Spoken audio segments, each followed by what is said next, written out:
Hi friends, welcome to Purna vibe channel. ఈరోజు మన ఛానల్లో గ్రీన్ లెగ్ పీస్ ఫ్రైని ఎలా చేయాలో చూపించిపోతున్నానండి. ఎప్పుడు ఒకే టేస్టా? ఈ ఒక్కసారి ఇలా చేసి చూడండి. ఆరోగ్యానికి ఆరోగ్యం, టేస్ట్కి టేస్ట్. మరి ఇంకెందుకు ఆలస్యం, వచ్చేయండి వీడియోలోకి వెళ్ళిపోదాం. ముందుగా ఒక చిన్న మిక్సీ జార్ తీసుకొని దానిలో కొత్తిమీర, పుదీనా, పచ్చిమిర్చి, కారం ఎక్కువగా తినేవాళ్ళు 3-4 పచ్చిమిర్చి ఎక్కువగానే వేసుకోండి. దీన్ని ఇప్పుడు మెత్తగా మిక్సీ పట్టుకొని పక్కన పెట్టుకోండి.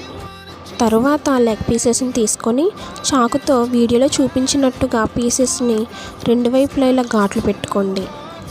తర్వాత మనం ముందుగానే మిక్సీ పట్టుకున్న గ్రీన్ పేస్ట్ని కూడా వేసుకొని దానిలో సాల్టు, పసుపు, కార్న్ఫ్లోర్, 1 స్పూన్ పెరుగు, అరచెక్క నిమ్మరసం, స్పూన్ చికెన్ మసాలా కూడా వేసుకోండి.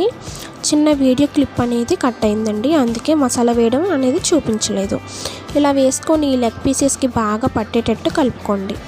తర్వాత ఒక 30 నిమిషాలు పక్కన పెట్టుకోండి. తర్వాత ప్యాన్లో ఆయిల్ వేసుకొని హీట్ అయిన తర్వాత లెగ్ పీసెస్ని వేసుకొని 2 నిమిషాల పాటు అలానే వదిలేయండి. తర్వాత రెండో సైడ్ కూడా తిప్పుకొని మీడియం ఫ్లేమ్లో ఫ్రై చేసుకోండి. లెగ్ పీసెస్ ఫ్రై చేసినప్పుడు హై ఫ్లేమ్లో అయితే పెట్టకండి, ఎందుకంటే మనం పైన మాత్రం ఉడుకుతుంది కానీ లోన మాత్రం సరిగ్గా ఉడకదు, అలాగే పచ్చిగానే ఉంటుంది. అందువల్ల మనం ఎప్పుడు ఫ్రై చేసుకున్నా మీడియం ఫ్లేమ్లోనే ఫ్రై చేసుకోవాలి.